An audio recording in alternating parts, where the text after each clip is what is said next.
and welcome to the Mariah Gene Fit YouTube channel. I'm Coach Mariah.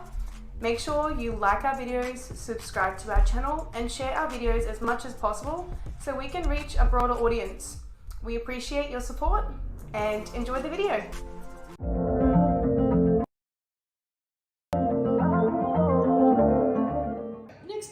Next question. What are your thoughts on those who say comp prep can be toxic and unhealthy? The age old, it encourages eating disorders and all of this. Because I'm going to be honest, both my parents say this, and so I'm the black sheep of the family.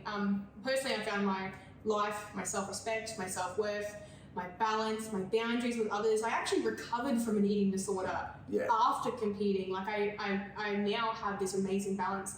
My boundaries that I set with others, goal setting, it all improved post-shows, which I'm sure that other people can vouch for. So those who haven't competed, or maybe haven't done it the right way, or maybe they didn't deal with their own mental health issues, prior, during, after, and then blamed prep, or even people who watch others compete and then just decide that because they can't do it, they want to say that it's unhealthy.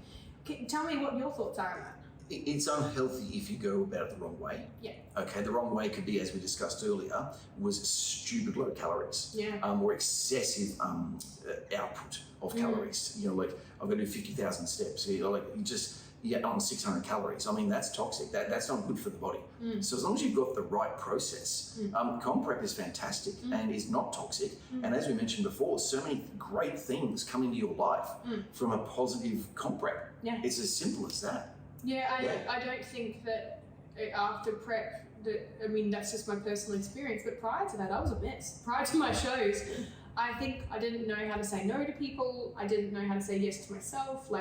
And even people I've seen who have competed before, and even my girls, they're happier than ever. They really are happier than ever because they've learned how to love themselves shredded, and then also in an off season and just relaxing and enjoying life. And I agree. I think that those who say that it's toxic and unhealthy either have competed and done it the wrong way, or certainly have issues internally, or it's definitely a projection thing where they haven't competed but they want the other person not to compete, so they're using that as a tool. And it's also, I can't think of the word I'm trying to think of, is that that's the thing that bodybuilding is attached to. Yeah. It's attached to for some strange reasons. No, it doesn't have to be that way. That's the old days. Yeah. So it's all new science. Yeah, we're bringing up the old days and not bringing, hang on a second, that's how they used to do it, and it was toxic and was really bad. It's all new. It's all new. It's all good. How many times I hear competitors are on high 1,800, 2,000 calories, 2,500, 3,000 sometimes, depending on your body, all the time. Go back 10 years ago, and we'd hear about 1,000, 1,200. Maybe even longer than 10 years ago. We've moved on. A stigma. A stigma. That's the stigmas from years ago. Look, are some people still doing it the wrong way? Yes. Okay, but if you got it the wrong way with your coach, work it with your coach, or maybe that coach isn't for you. And you know what, Mara, I've seen one girl that just didn't gel with this coach, and yet that same coach brought someone in that won. Yeah. So it was just a case of, it's not that it didn't work. That coach can't work. It's just that they would sometimes the relationships puzzle pieces. Yeah. So. Yeah, I think too, we've said it enough in this podcast, but if you are on 900 calories currently and you're on, I think I heard of a girl being in this prep for ICN, don't know who it was, but one of my clients yesterday said, girls on 900 calories and 20,000 steps a day, and you're with the wrong person, or that's not the right practice. No one should ever be in that position where they have to go that low. And so I always think, get a second opinion. If you think it's not quite right, get a second opinion. I've had some other clients from other coaches come to me and go, I'm not really dropping, this is happening, he's got me on these calories. And sometimes I say to them, your calories aren't low enough, mate.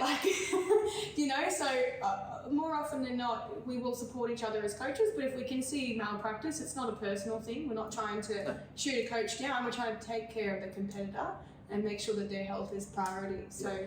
And I'm seeing, from the posing side of things, as I mentioned before, more coaches coming along and gelling with each other and discussing things. And I'm seeing the same thing on the diet side of things as well. Good. Yeah, just to make sure that we're all on the right path and we're sharing ideas. Because at the end of the day, we want the best result for you. So we're going to go and search to make sure we've got the right ingredients to make sure we get you where you need to be. Super open and transparent with one another. I wanted to go back to that note about weights as well for different divisions of heights and things.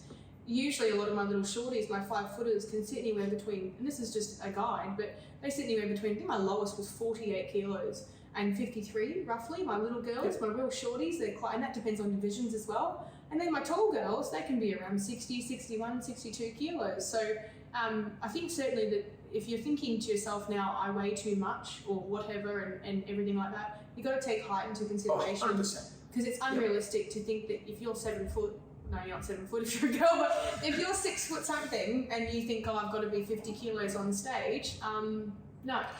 Oh, just on that, I do get asked what body fat percentage you need to be on stage. We don't measure body fat, we measure look and what you present look-wise. I used to know a guy that 17 mils on 9 sites, and you look and just go, dude, you've got to lose a bit more. He's like, I'm 17 mil. Yeah. But he didn't have muscle bellies. Yeah. So 2 people at 10%, depending on the muscle bellies, can look totally different.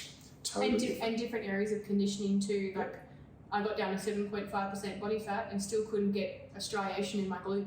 You know, it's because that's where all of my fat goes. So that's why it's relative per person, and exactly, they do not do calipers on the day. The judges are looking at your package, they're looking at your conditioning. Yes, you can spill over with your carbs as well, which can influence things too. So don't get too focused on what body fat percentage are we aiming for, because that could be, well, I mean, it could be whatever it looks like by the time we're finished. Yep. And it's kind of like chipping away at an artwork, isn't it? That's the way I would describe it. So let's move on to the next question. Do you believe some people fall in love with the idea of prep, but simply don't understand the sacrifices required or even have the internal grit established to follow through with making it to stage? Start at the beginning of the question. It's a long one, I know. I don't take a breath, do I? Do you believe that some people fall in love with the idea of prep? So they go, you know, they romanticize prep and comp and I want to compete, but then they simply don't understand that there's sacrifices required. Absolutely. You know, they don't, and also that they haven't established enough grit yet. That they, Very rare, but it does happen. Most people who come into a prep have got it. Yeah. But there are some that just like, you're going week by week, just going, dude, have you got this? Yeah. Actually, I have seen one case in particular over the last couple of years.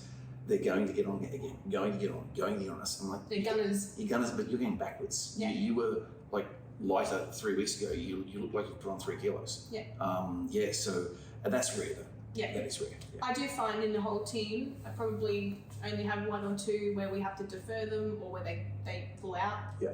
And I think certainly from a coach's perspective, the whole grit thing, I think, is that you probably have to have a certain amount of, oomph before, because looking good in a bikini is awesome, but there's a lot of suck in a prep. Like, there's a lot of, you wake up and you don't feel like doing things, which I think that, yes, it's meant to be enjoyable and everything, but if you're a person who is disadvantaged by being in an extra 10 minutes of traffic or easily frustrated by things, you might need to probably work on that before doing a prep, because I find that certainly there's a few that any little adversity that hits them and then just, into the ground. And that comes from a mental side of things, is that I remember, like, when something goes wrong, what's your go-to? Yeah. Okay, so I'll use an example. 25 years ago, for me, I went out with this guy to take over his run. And the day started off disastrously, and I'm just going, oh my God, this day can't finish early enough. And it just got worse as the day went on. And I remember ringing up Ange to say, Ange, I'm grabbing a carton of beer because oh man. Anyway, so, because I didn't drink at all back then, so I went and got a carton of beer. Didn't know I could just get a 6-pack. Just a carton, isn't it? I whacked the carton in the fridge, and Mitchie was crying, my little 2-year-old. So I went and got Mitch, blah, blah, blah, blah. Anyway, got the end of the night to go to bed. I hadn't even touched the beer. Because for me back then, like, certainly one thing that wasn't a vice to go to. So think about your vice. If food is your vice, if something goes wrong, what can you do in that frustration moment where you say, I just got something? What is it you can go to that's a better course of action, alternative? Yeah, absolutely. Yeah. And look, let's face it, there's some yummy foods out there. Yummy. And, if you get caught in the circle of yummy foods, chances are you're getting caught in the circle of toxic chemicals that are in the yummy foods, because that's why they're yummy. And how can you get out of that? Because like I said, sugar's not that evil, but at the same time, it can be evil. Just what go-to can you go to when you get that frustration that won't take you off comp prep? Yeah, I think that a lot of the people who do struggle with facing adversity in prep, getting derailed from that, they don't have the right coping mechanisms. Yep. And a lot of that comes from, lack of mental health help. And this is why I always, even through prep, I'll always say, have you seen a psychologist? Anyone, a friend. If you don't like psychologists, talk to a friend. Speak to someone who's been through struggle, who has come out of it the other side. Someone who seems really resilient and really strong, but still empathetic, because that can help you become a stronger person and exactly better with the self-control situation. Let me lead on again. Just grab his book. Yeah. Just read what he says. I mean, the mindset. Read a mindset book. Instead of listening to the top 40, grab a podcast on a mindset. Yeah. Well, that's what this podcast is called. It's called the Fit Minds podcast. So it's about keeping a fit mind. But I think, if you come from adversity and a background that, even your childhood and everything, maybe it was hard, it was difficult, you've always got two choices, I believe. And it's honestly two major choices. You can remain in the victim state, or you can move on with your life. It's that simple. It really is. So love that you, we're always on the same page with things, which isn't a coincidence, because obviously, this is the industry that we work in. Yes. What do you think would be hard? What do you think would be harder? Actually, this is an easy answer. Yeah, it is. Yeah. We should do our answer on the count of 3. Ready? What do you think would be harder? 20 weeks in the army or 20 weeks in comp prep? 1, 2, 3. Comp prep. What? I love it. No way! I thought you would say comp prep. No, because remember, comp prep is easy if you got it right. I reckon going to the army would be just so hard. Which stage of it? This is hilarious. I thought you would say this is going to be an ongoing debate, Jason. Gold. This is gold. I love it. Well, you go. You tell me why you think. So I figure, if we've got the right mindset, we've got the right coach, we've got the right cows, we've got the right everything. And I used my last comp prep as an example. I had everything going on in my life, ridiculous, and just sailed. Yeah. You want to put me into the army? Oh man, I've got to be 20 kilo, 30 kilo backpack on, going for hikes. I don't want to do that shit. Yeah. No. So I reckon. I reckon comp prep. Sorry. Army? I might have changed it. You're in the army. Yeah. Look, I think the reason why I say comp prep is not because, I'm not going to say it's my comp preps are really difficult, because agreed, mine weren't. They weren't that hard. I think for majority of the population, I'm talking the obese, people who, I don't mean to say obese, but I mean people who really struggle with discipline with food, etc., etc. I think from that perspective, I like that you did it from a ease of plan. Yeah, and I'm going to go back to your way of agreeing with you, because to the majority of people, in actual fact, comp prep is seen as harder. So I agree with you. Control of food. I agree with your answer, and I agree with mine, because I'm going to grab the other stuff around here where you go, what most people would think. It's an amazing perspective of things, and it's interesting because I came from a perspective of not my preps. Yeah, my preps. exactly. I love my preps. Yeah. It's like meditation for me. I've said it to my partner. It's for me, normal. Outside of prep is difficult for me, because I'm when can I do this again type of thing. But I think certainly because I've got a lot of friends who've entered the army, and of late, have just been doing sweet fuck all. So for some people it might be a walk in the park, but certainly I think that there are parts of even Kapuka as well, the first 3 months, that are pretty intense. Yep. And that's what I compared that to. Yeah. And I know, but I also get where you compared to. But I went for me. See, I answered that from a me perspective. Yes. And from a me perspective, give me 20 weeks comp prep any day of the week with going into the army. And I'll still do your hard yards at the gym and whatnot, and some step counts. But I don't want to be slugging along in I'd rather comp prep than the army myself personally as well, because I don't want to be up at bloody 4 o'clock in the morning with someone yelling in my face. So but I can definitely see where you came from, and seeing that most people probably go, oh, give me the army. And how many people are in the army, right? It's a big thing. And exactly right. And also the stigma. Again, we go stigma that's attached to comp prep, which we need to grab that stigma off. We really do. Yeah, certainly. And people need to have a bit of a pre-prep prep as well, mentally, I think, to be prepared for that type of challenge, I think, would certainly be the case. Cool, I like that. That was funny. So next question, do you think you have to be just a little bit neurotic or crazy to prep successfully? No. Really? No, again, I go back to that mindset. Sanity, you think Sanity. that we're sane? Yeah, I think people in comp prep are very sane because they're working on them. Yeah. You know, work on you. Now, I just listened to a podcast I listened to. Is this guy he started working himself the last 2 years, right? And in the last 2 years, what he used to do before COVID was he would do interviews like this, and he stopped doing them. He didn't have the energy. He didn't have the mindset. He just couldn't deal with it anymore. I'm done. I'm just doing my own thing, and would just do his own walking talks. But in the meantime, he started working on self with meditation, saunas, coffee enemas. Nice. He dropped alcohol last year for 13 months and whatnot. And anyway, he's done a podcast, an interview, and I've gone, Jeff, you don't do interviews anymore. You're done.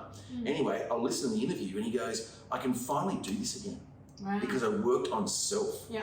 Work on yourself. It's an amazing experience. Yeah. You know, I do saunas like 3, 4, 5 times a week. Nice. I love them. And like I walk in there when I can't stay, and I walk in there and I just with clothes, I just go, I just so want to stay. I just so want to stay. Yeah. It feels like self-care. Oh, it is absolutely self-care. Oh, self-care, please. Yeah. People, comp prep is self-care. Yeah. You're not being neurotic or anything. You are self-caring. Yeah. Self-care more about you. Yeah.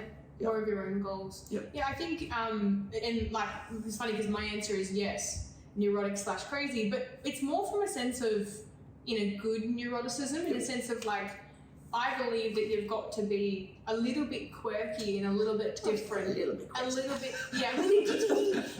Honestly, it is just a smidge of crazy because I think that to be a black sheep, to be a person who is not going to follow the crowd, which we know now that majority of the population are in a position where they are just neglecting their health, where they're just not thinking about themselves, well, they are, but not in a way that's long-term, etc. I think that you're perceived to be a little bit crazy. And that's the interesting thing is that, as you said, for us it's normality. Yeah. And for us, we all hang out with each other and our circle feels nice and comfortable and close because we're all like-minded and everything like that. But to the rest of the world, we're batshit. You know, oh, I wouldn't do that. Oh, that's, you know, like, I couldn't do something like that. You're crazy, or, you know, and I think it's not crazy to be concentrated, as in but it's different. So I think a little bit of perceived craziness, but. And that stigma again. It's the whole stigma. Yeah. Let's grab the stigma off and just throw it out. You got to remember too that if people call you out for being, even people like multimillionaires and it's like even Elon Musk, and I won't even go into his principles or anything, but just as a picture of that person, you see with really rich or really big name people that people are constantly trying to find things wrong with them and amplify it because that in itself then separates them from the rest of society and then it makes them different in a way that is not right. And comp prep is being amplified. Yeah, it really is. So I think that the crazy side of it is actually joy. Was what I would call it. Because you come to one of the shows, an ICN show backstage, and everyone's mates. Honestly, I see Off Tap, I see Rose Cherry there. We're super competitive with each other, but we all just have a chin wag, and we are crazy. We go back, silly, but we're not, wearing suits, standing, sitting, eating food we don't want to eat, pretending to like people we don't like, So, yeah. And we know that was the case about 10 years ago. Yeah. There was a little bit of hostility back. Animosity, Yeah, and that's not the case anymore. No. You coaches are just brilliant. Like, we really are. If we've got beef with each other, we actually just sort it out. Yeah. And Pose with the Pros Day, which is coming up in about a month and a half's time, is we've never had so many pros and coaches turn up and just chin wag with each other. Yeah. It's just fantastic. I like it. Yeah, I do like the crowd that we've got. We just stamp it out. If there's shit people, we just slowly just nudge them out. But honestly, people are welcome in comp prep. I think all people are welcome. It's not like we ever say you're not welcome to a comp or as a coach or anything, but certainly that if you're nasty to people, like in anything in any society, it's. And I just think the community we've got very little nasty. It's just just a great community. Yeah. And it comes back to, if you're still listening to this and you're not signed up for your first posing class to come to, why not? Come on. Get into we'll it. Take care of you. ICN Queensland community page, I believe, is where you've got the pinned classes. And Insta as well. And Instagram. And Kirsten, I'll give a shout out to Kirsten. She's amazing. Kirsten is amazing on Insta. Yep. If you want anything tagged or shared, just tag Kirsten and she'll do the rest. She's amazing. She's always been really lovely. Yep. Yeah, very dedicated. Okay, so next question. What I put this one in here because we had a chat about it the other day and I was like, yeah, I love this question. What are your thoughts? This is an unpopular opinion, I think, but what are your thoughts on group classes inclusive of F45? For comp prep.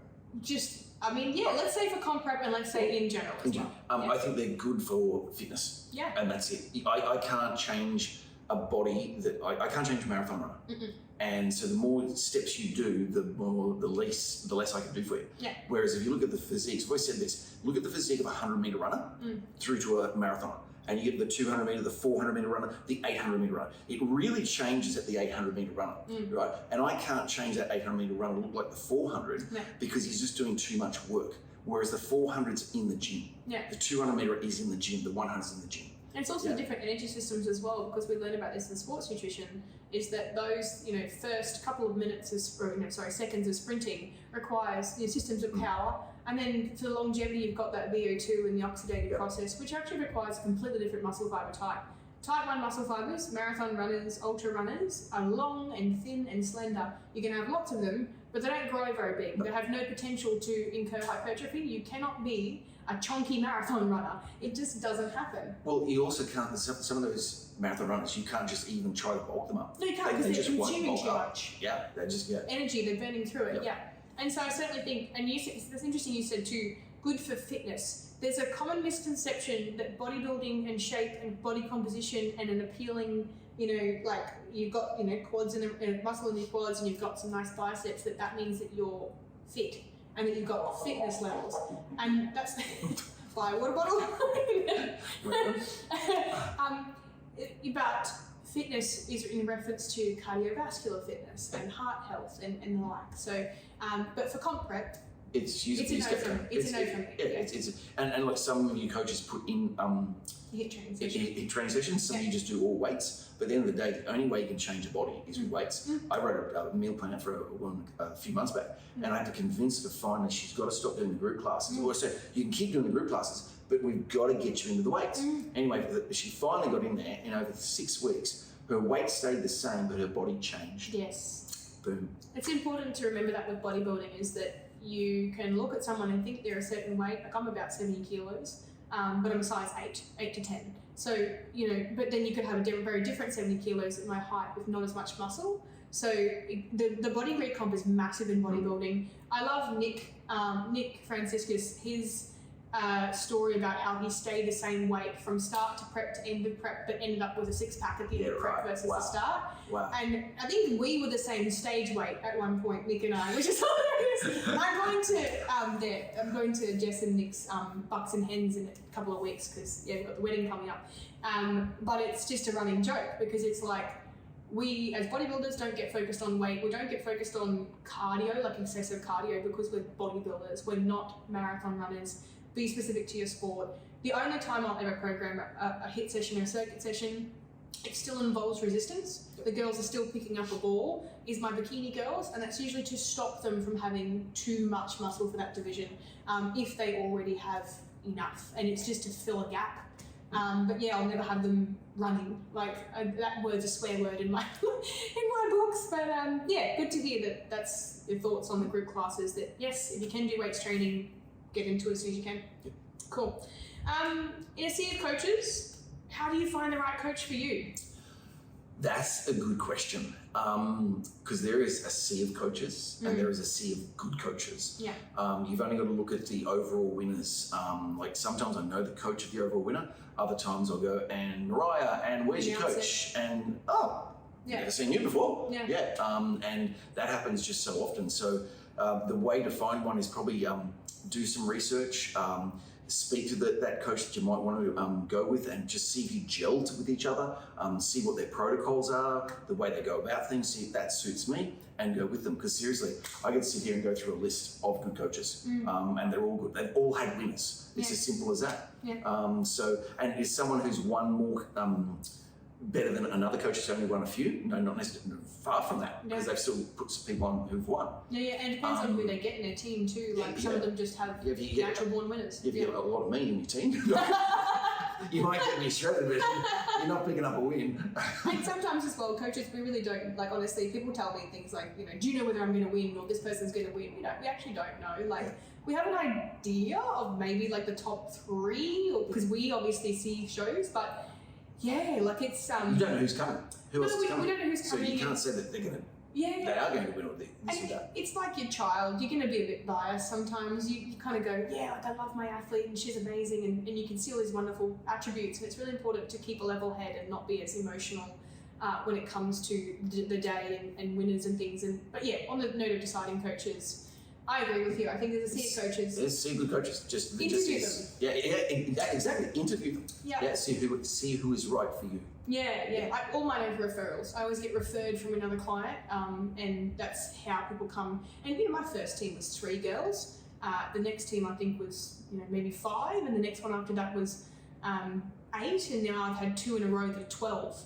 So big teams. Yeah, but it's also not an indication, because it's interesting. I could say, well, that means I'm a good coach. Just because they've got a big team doesn't mean they're always the right coach for you.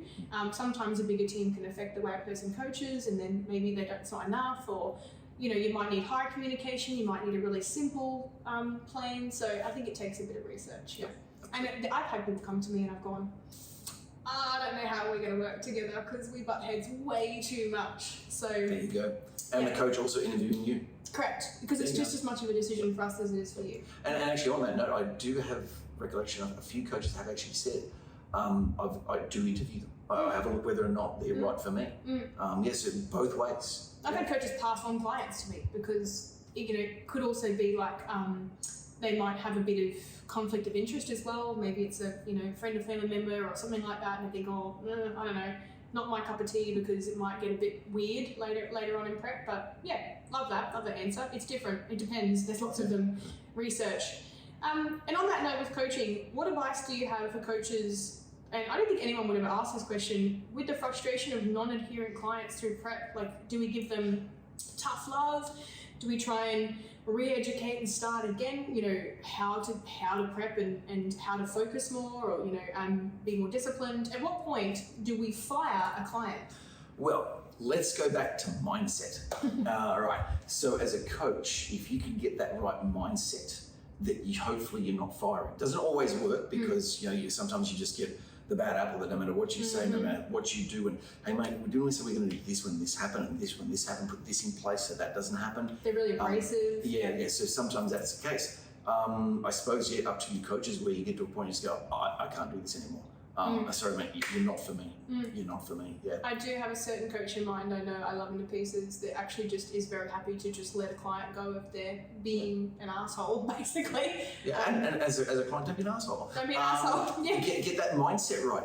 What can you do to get that mindset right? So when you go with your coach, you're just in the right frame of mind. Because remember, you're working on you, this holistic, work on you, self-care, self-love, all the above, and it should be a no-brainer to have a great comp prep with your coach. Yeah, absolutely. I think I've identified, honestly, in my time, 6 years of coaching, maybe 2 or 3 clients where I've just gone, we're going to finish up coaching. I think this is just not happening, but not in a nasty way. It's always just, you're not in the right hands. And usually they come back and go, you're right, I'm not in a good way at the moment. I need to go and work on me, or and that's after lots of trying as well. So, yeah. And also just in regards to, as I mentioned before, listening to the right podcast. Don't listen to the top 40. I wouldn't know what the top 40 is. Yeah. The only time I listen to music is at the gym.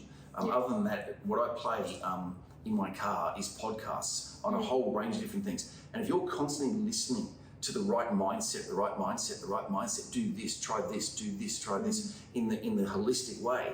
I learned something today from the podcast from the guy I've been listening to for 3 years. He just said something in a way that went, yeah, actually you're right. And if I listen to that every day, it's going to keep me in that right frame of mind. Yeah, absolutely.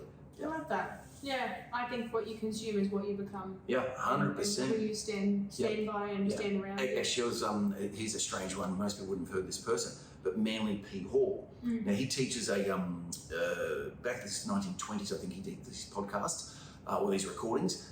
It's a secret teaching that's of all ages, but some things that he says in there, if you listen to that every day, you'd be going, I'm not going down that path. I am on this path, and if I listen to it again tomorrow, and eventually if I listen to it every day for a year, I'm not even going to think that this path exists. Yeah. I'm going to be here because this is all I keep hearing. I just keep hearing about this mindset thing, this do this, do the meditation, do this, do that is all positive. If that's all you have in your life, that's all you can think about. Yeah. Yeah. Yeah, expose yourself to the right stuff. Yeah, get rid of the toxic stuff. If you listen to the toxic stuff all the time, you'll become toxic. Yeah, just listen to all the good stuff all the time, and try to think, do I know what the top 40 is? Simple as that. No. I don't know what the top 40 is. No, I wouldn't. I don't even listen to the news. I wouldn't. I've got no idea. I think certainly it's all doom and gloom. So for me, I'd rather be in a position where what I'm listening to every day is who I want to be and where I want to be, not necessarily listening to things that drag me towards, a person I don't want to be. Yeah. And I just think that like the Manly Peak Hall one, the Jeff ones I listen to, and there's another couple, and I just think if I just grabbed all those and just put into one brilliant hour, and I just kept on replaying. Oh, amazing what everyone's headspace would be in. Actually, there's a book called, oh my goodness, I've gone blank on it. Oh my goodness, I can see it. It's yay big, it's blue. Oh, Mariah. It'll come back to you. Yeah, because this is a really important book. I came across it some 15 years ago, and what it is, it's all about doing the small thing that becomes exponentially. Is it The One Thing? No. No. I read a book called The One Thing. It's great. Oh, edge. That's right, slight edge. So doing little bit by little bit becomes something amazing. It's kind of like I put $1 away every day. Doesn't look much today, but all of a sudden, it goes like this.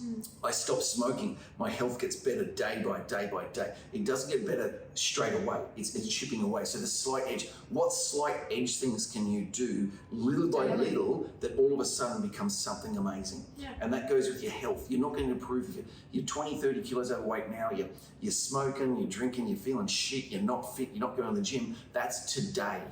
Where are you going to be if you just chip away the slight edge? And boom, I've said this since I had my shop 20 odd years ago, is that you're not going to lose 20 kilos a day.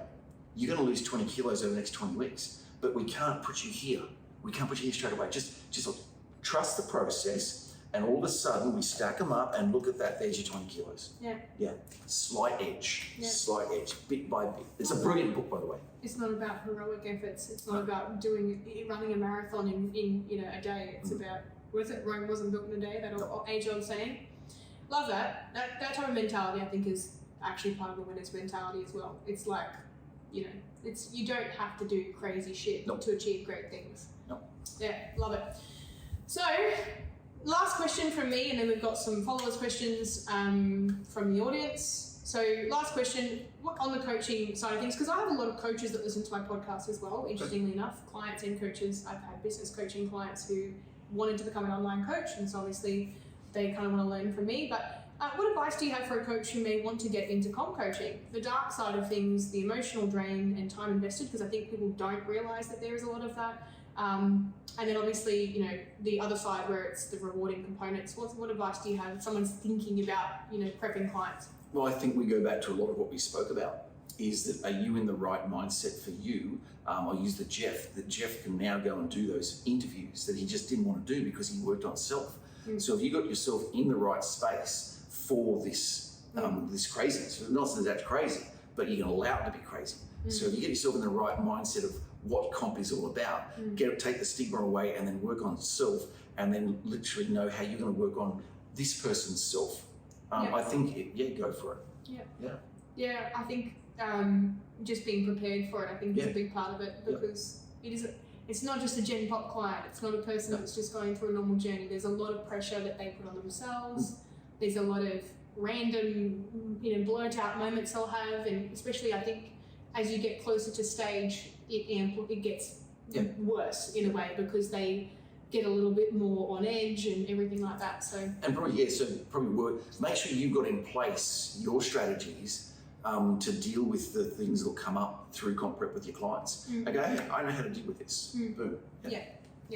Yeah, it's a whole different. I know I've lost some weekends. I've lost some weekends and some late nights, and but it's weird because it's kind of like having kids. I guess it's like, yes, they're a pain in the ass sometimes, and yes, it's difficult, but I wouldn't change it. Like, I'm not going to stop prepping clients because I'm passionate about it, and if I want to set an example, so I want to say, you know what, I want to be a great coach. I want to be so good that at least there's an opportunity for there to be that type of coach for people. So I wouldn't want to leave because I want to be a part of the solution, not the struggle. Yeah.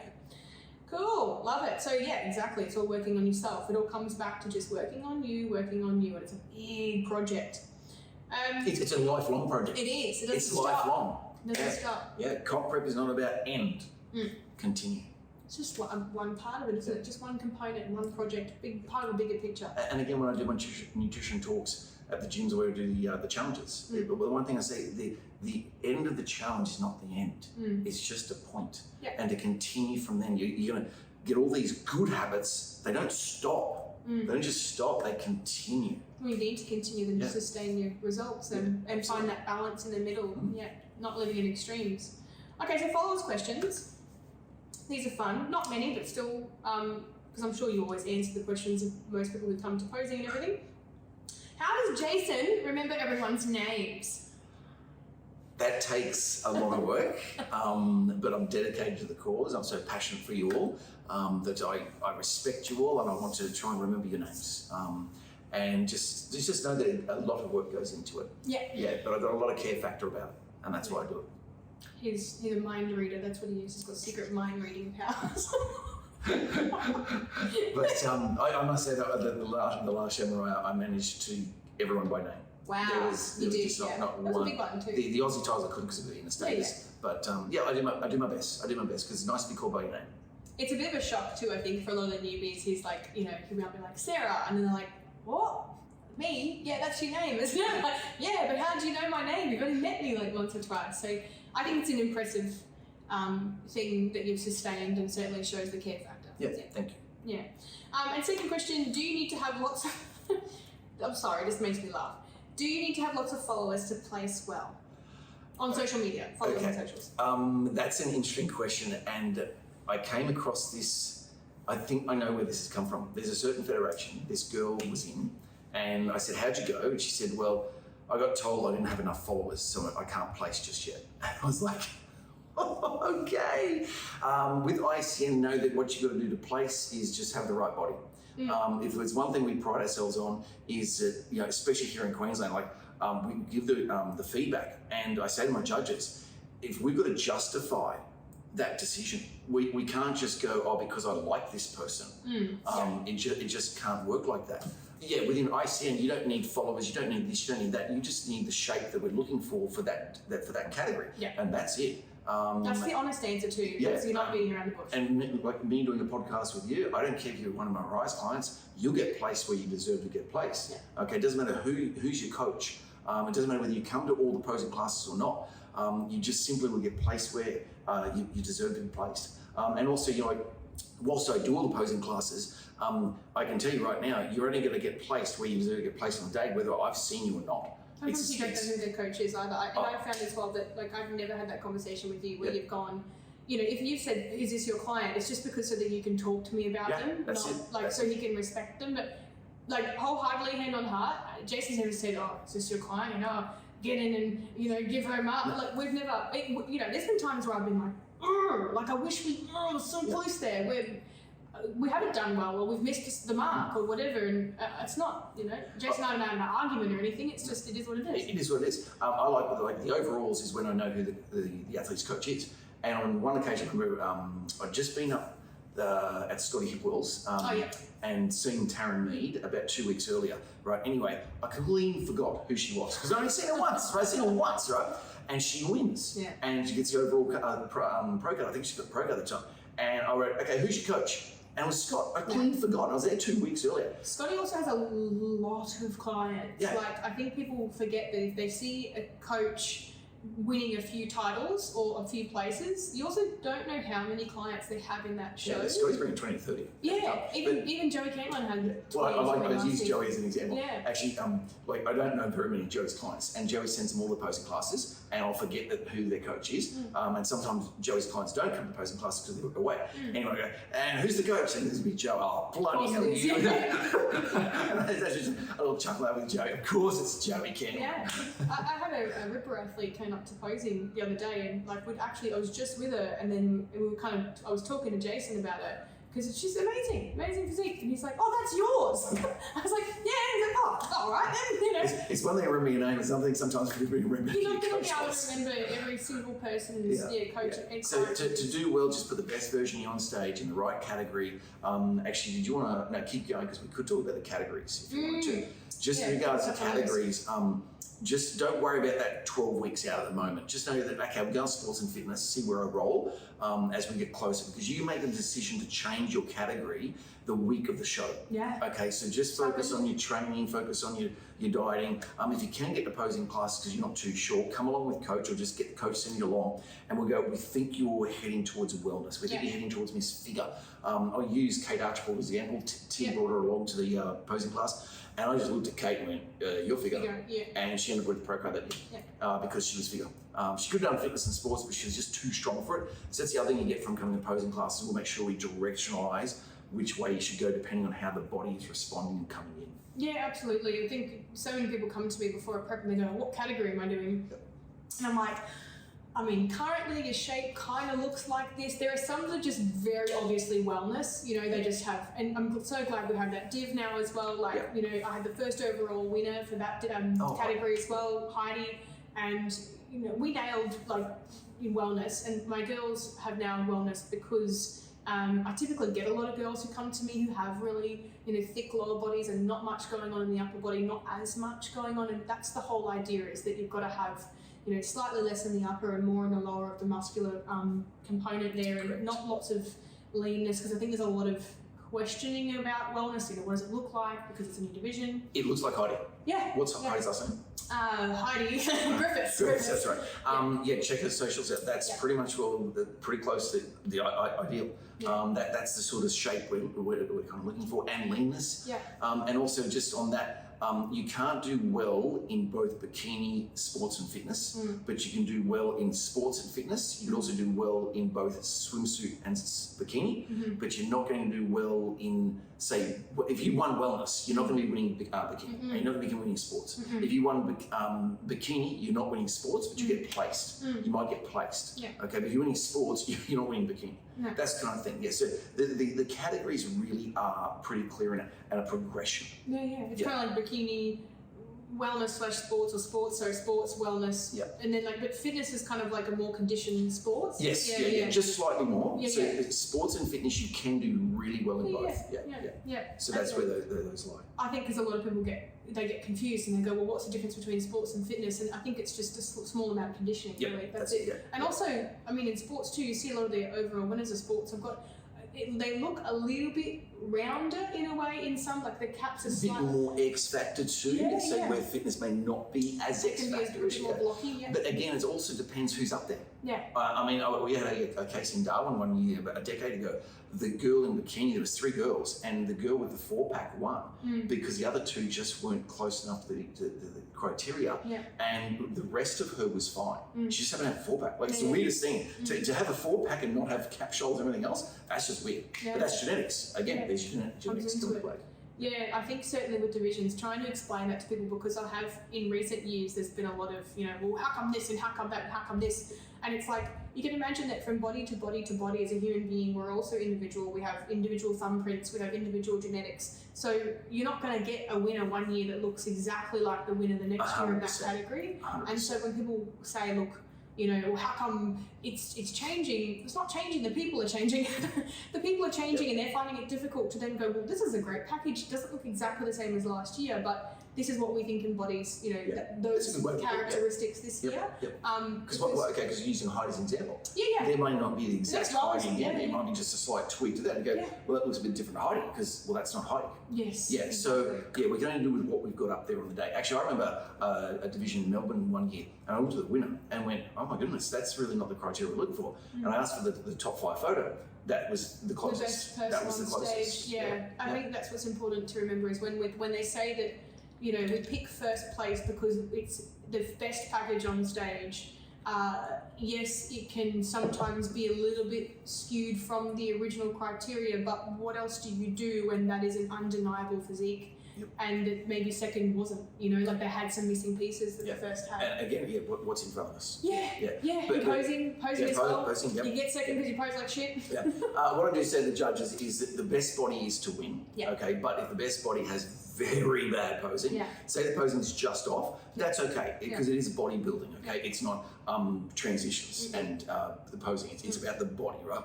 But if it's really, really bad and they just say, mate, the presentation here is just terrible, they'll go back 1. It's not 2 or 3, but we don't really have that these days because the posing from all you coaches is pretty spot on. It's getting really good, I'd have to go back 5 years when I remember seeing this front pose. It was just like, what? Oh my goodness! What are you doing? Look at this guy. Is that a front pose? Is it actually a front pose? Yeah, and like I haven't had one of those moments for forever. Long time. Yeah, that's good. So obviously on that note with the following situation, I think a lot of people assume that I did well with my following, but the fun fact, I've got almost 20,000 followers now, right? Before I competed, I had less than 1,000. So this is like, as in my prep, on the way to winning my first state title, I had, I think it was like 1,500 followers. Like, I was a nobody. I wasn't anybody, and I didn't want to be. I wasn't interested in that. I'm still not.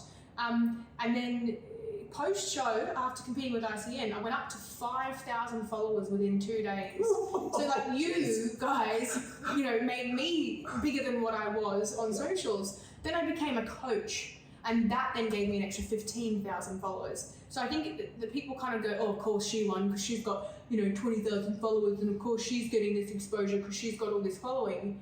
Be very careful before you start pointing the finger at people who have bigger followings or smaller followings, because you don't know where they came from and also what their intentions are with their following, or whether they define themselves based on their own following, or whether it's just like me, it just happened. And also following doesn't mean that, I know there's 2 people in this industry, they've got massive businesses and they never won. They never won. They used their transformation for goodness, for their own success. Because at the end of the day, and I said to one coach one year, I said, man, you don't need to win to prove yourself. If you just, because he was going to compete, I said, you just need to prove to people what you can do yourself, show them that and go, wow, if he can do that to me, let's see, if he can do that to himself, what can he do for me? And that's success. Right there is success. Winning's not success. It's how you advertise that. And there's lots of people who buy followers and have fake followers and and they might be really interested in having more people just snoring. The little one, 16 weeks bored. little papa. Luckily she slept through the whole thing. I think that there's a lot, often I think that people can start to get a little bit bitter about following and socials and status because they are trying to paint a picture of got the snores going big time. When she lays down, they're trying to paint a picture of why didn't this go in my favour, or why didn't this go in my client's favour, and it's not. You've got to take yourself away from that, and especially with federations, natty federations, I've found more than anything, especially ICN, any natty federations that compete in. I have not seen a following status thing ever used, ever. Absolutely. And I just think another girl that competed last year has transformed her life around from that whole holistic approach that comp prep brought her, and she's got an amazing business. Didn't even win. I don't think she even got top 3, and has just transformed her life and her business and just gone boom. Yeah, absolutely. You use everything in positive. Just everything is positive. Just positive. Don't always pan out like people are out to get you or do the wrong thing by you, and sometimes in that initial few days post-comp, you've got a lot of that really intense emotion that comes out. I've admittedly been in situations where I've been like, okay, off I go again, but I'm then not looking to, how do I blame everybody else? How do I go away and improve? And how do I use this to move myself forward? My last one was that I prepped myself. And more people were interested in that than how I did, because they were like, oh, whoa, that's a big thing to do, like to prep yourself into a show. Will take a lot of concentration. And so there you go. It's not always what you think it is with social media and all that world. And it's important that you don't even have Instagram, Jason, do you? I love that. I think it's great. No. Someone else runs the Instagram. Yeah, I don't have TikTok. I've got an account, but I don't run it. Yeah, someone else runs it. I don't have TikTok. I don't have Instagram. We do have Queensland. Obviously Queensland. Yeah. I don't have a personal one. It's just like I don't need it. No, love it. Love. Okay, no, you can't see this. Okay. Can't see this. I Okay. promise there's no trick questions in here. To finish up the podcast, this may end up being a part 1 and part 2 because we're literally almost 2 hours, which I knew would happen. Yeah, right, we are too. But it's Wow. fine. Sorry if you've got anywhere to be, Jason. You don't now. So it'll obviously come out in 2 episodes. So obviously if you've managed to tune in for the second one, well done. Quick 10 round, okay, as we finish up. Now you just need to answer as quickly as possible, first thing that comes to your mind. You ready? Fire away. He's not seen these ones, by the way. I'm nervous. It's all right. You got almost 2 hours of talking and you're fine. Okay. Favorite saying or expression? Oh, I'm going to use. Oh, geez, you have put me on the spot here. Because Because I've got a few that I do use. But you know what? I'm going to go with, in the moment of where we are, is winning is putting the best version of you on stage. Yep. Love I it. say it so often. Winning is the best version. Sorry, it's putting the best version of you on stage. Love that. Favorite food? Ooh, steak. Mmm. Big, juicy, medium rare steak. Iron. Love that. Oh, I could eat that 2-3 times a day. You can have steak today. Of course. Just today and in wine. Your mantra in life. So this is not related to comp prep, but your personal mantra. My mantra. Look, I'm just someone who is positive. I just love positivity, shining, giving people positive vibes.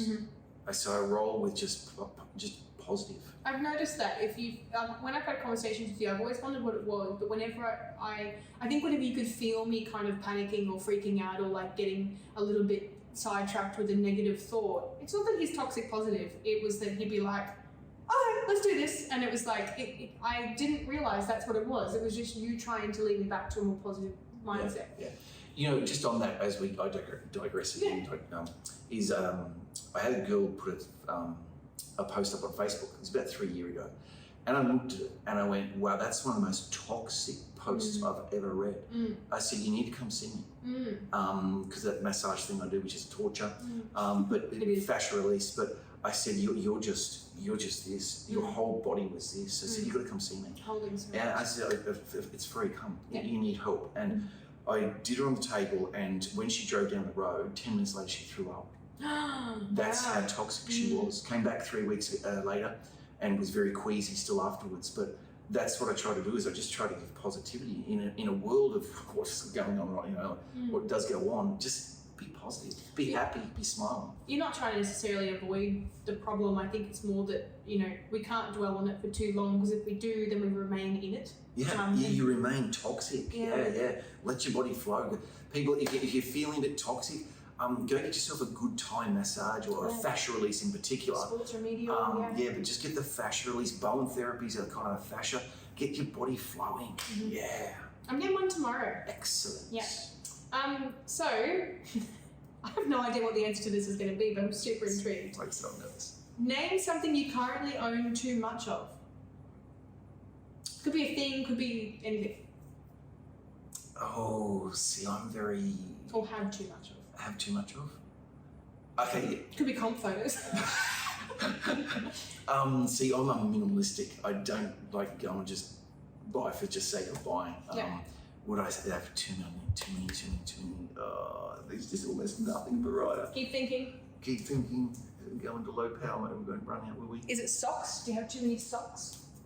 I mean, actually, for you. I've got too many black socks. Too many black socks? I literally only wear a suit at comp. So I've got all these black socks that seriously I just don't. Are you going to go home and chuck them out now? Now that I've said that, I'm actually going to go home and just, you know what? These socks. Don't need them. Yeah, you can give them to Lolly. Lolly loves socks. Yeah, sure.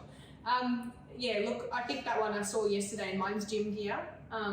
I'm a person, if I haven't worn it in 6 months or if I haven't used it in 6 months, I throw it out. Yep. So I saw it on Oprah. I know she's a bit of a controversial person, but I'm not a stuff person either. I do have clothing-wise a 2-tier system. Mm-hmm. So I have, if I don't think I'm going to use it after 12 months, I'll go to the second cover. I have a second cover. And I'll just go, okay, and eventually if I never use it again after 12 months. So yeah, don't need it. Yeah. Nice. Love it. Describe yourself in 3 words. I'm not really good at that. Okay. I'm terrible at this too, so this is why it's positive. Hard. Yep. Happy. Yep.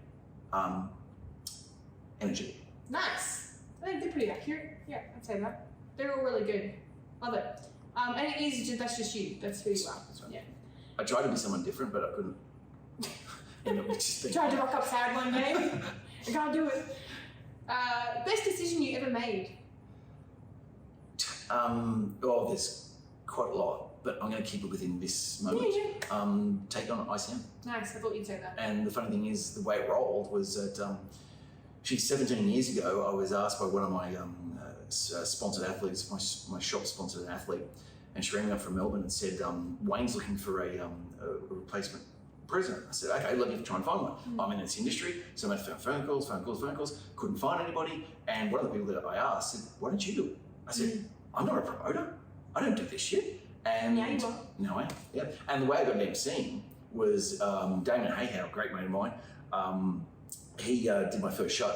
Amazing. The guy on the mic was just amazing. I'm like, Damon, back for September, October, whatever. And he rings me up 2 weeks beforehand and goes, I've double booked. I'm in Perth. I was just like gutted. I'm like, what do I do? You have to MC? And I tried to find something. I couldn't. And I'm just like, I'm going to have to do this. Holy, I don't MC. Holy shitballs. Now you can't do a show without Jason's now voice in the background. Yeah. I've got Pete Moran who does some posing class with us at Stafford, Virginia. He's got a really good voice, and like I'm like, man, that almost sounds like mine. And I'm almost like, man, do you want to do it visual? Radio voice. I'm thinking, no, you shut up. I want the mic. I admit that there's a different voice that I use in podcasts and when I'm, enunciating and when I'm probably not in a conversationalist podcast like this, but in the ones that are educational, it's a different voice. And people tell me I've got an ASMR voice where it feels soothing to listen to. You've got one of those voices when you announce the stage. It just I don't know, like it kind of oozes energy and oozes excitement and like a showman voice. Yeah. I just want to give you a top hat. Thank you. So that's good. Best decision you ever made. Love that. I knew you were going to say that. What's the earliest? I love this one. One that's a little bit more personal between us. What's the earliest memory that you have with me? I love this one because I've got one, but I don't know whether you actually have the same one. Yeah, I'm shocked it was only 2019. I feel like I've known you longer. You're season 8 though, so. Yeah. I think you reminded me when I gave you the sword. So I know there was other times leading up that because you came posing classes. Yeah. But for me, it's a big one. Now that I think about it, you remind me of that. I remember that. It was so funny. I look back and go, yeah, it's yours. There's a video of him just being like this and me being like this. And it was like, I got off stage and I was like, do they need me to give this back to them? Like I kept trying to give the joke. I thought it was just for the picture. It was really funny. And it's been an ongoing joke in my world. My earliest memory, because I'm going to use this because it's probably just, it's very good for beginners, was when we had a posing class at Capalaba, I think, was it? Okay, yes, yeah. Yeah, and Stu brought me because he was just like a dad that was like, what I'm doing. Yes. And I came in and I'd never done figure posing before, and I remember that Jason called out, he's like, because he didn't know who hadn't been to posing classes, and he called out front relaxed pose for the figure girls, and I just stood there like a stunned mullet, and he looked at me and he goes, have you ever posed before? And I went, no. And he goes, who's your posing coach? I went, you are. And he's like, okay. He's like, all right, let's go. And so he got me in a position, and by the end of the posing class, I was really confident. We had this big chat, and that was the first time I felt like bodybuilding was family to me, because no matter how shit I was, or no matter how clueless I was, Jason was just like straight faced, like, okay, like no worries, challenge accepted. So yeah, that meant a lot to me because I've got 2 left feet, not a dancer, not coordinated, but you see my posing now and my flow is just, you know. Beautiful. Yeah, so there you go. We fix all 2 left-footed problems. You can turn a duck into a swan. So, if your life could be made into a movie. Oh, okay. He's hating these questions. I know. Torture. If your life could be made into a movie, which actor would you want to play your role? I've got an idea just because of his hair. Yeah, there's a good point. Or lack thereof. Lack thereof. I'm kind of thinking it needs a couple. Because there's part of my life which is really crazy, which is behind the scenes, and I think it needs to be someone in like someone with energy. It has to be like maybe a Vin Diesel. Geez, you asked some interesting damn questions. So I really need to think about. That's what this is about. Quick 10. So, well, see, I'm not going to watch the movies. That's the problem. Yeah. But if I go back in the day, Bruce Willis. Bruce Willis, yes. There you go. Actually, I was going to say Jason Statham or Bruce Willis. Yeah. I say Jason Statham because I'm like, it kind of, because he's so, I don't know, just, you don't know what he's going to do next, and he's kind of like, you know, he's really inspirational, and, but now you said Bruce Willis, yeah, Bruce Willis. Yeah, good, okay. Finish this sentence. I am proud of. Oh, I'm proud of so many things.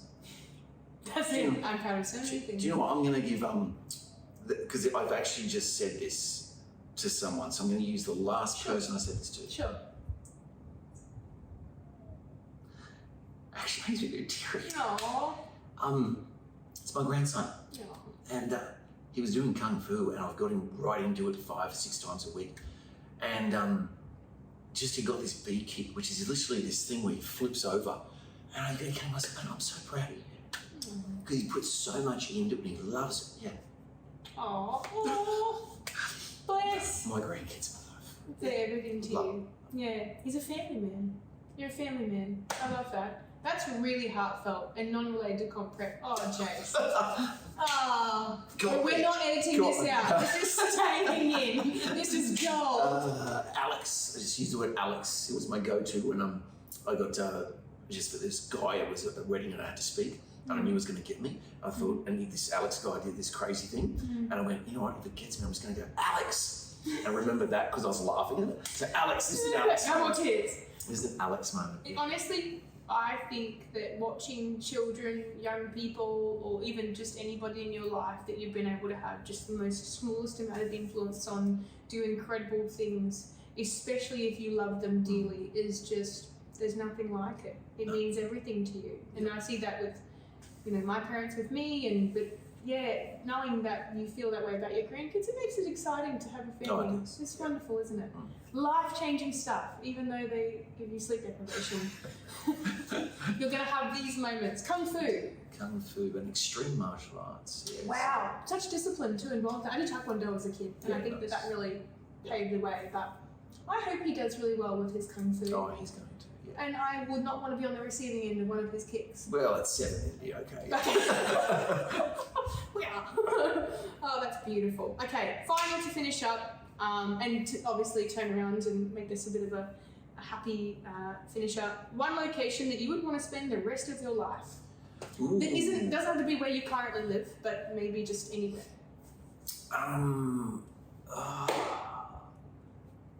Believe it or not, I think Mexico. Mexico. Because of the food, Mexican burritos. No, just because they're really chilled over there, and I've got a mate that's over there, and it's not what you think it is. Take naps. It's just like maybe I should move to Mexico. Yeah. Yeah, I like that. Other than that, actually, Sunshine Coast. Yeah. It's beautiful here. Yeah, it's just getting too busy. Getting way too busy. The traffic is taking an extra 5 minutes. Oh man, seriously, getting here today was just crazy. Oh, going to Brisbane, from Brisbane to Sunshine Coast. Oh no, I came from even Alex. from over there, I came from Sugar Road. Unbelievable, just the traffic there, unbelievable. Yeah, I think certainly, unfortunately, some of the most beautiful places on Earth have been somewhat slowly ruined over time because population, people populate them. But yeah, like that, Mexico or right here. I'd love something like organic. I love to live organic, so live off the land. Live off the land. Yep. So that would be the other option, is just somewhere nice to live off the land where everything was there. Nice. So if Jason disappears, he's gone to Mexico. Yeah, Mexico. That's where you'll find him. All right. Well, that's it, Jason. Thank you for the wonderful 2 hours. It's been an absolute pleasure. And yeah, stay tuned for the next podcast. And as I said, and we said previously, just come along to the posing classes. Yeah. Even if you're not thinking of competing anytime soon, if you just want to come and watch as well. 100%, yes, 100%, yeah. We've had some kids in some of the posing classes, depending on the space as well you've got to work with, depending on their ages, but it is a really all-inclusive experience and the best way to introduce yourself to the world, actually nice and softly, I would say. 100%, yep. Cool. Thanks a lot, guys. Peace Talk to you out. soon. Bye.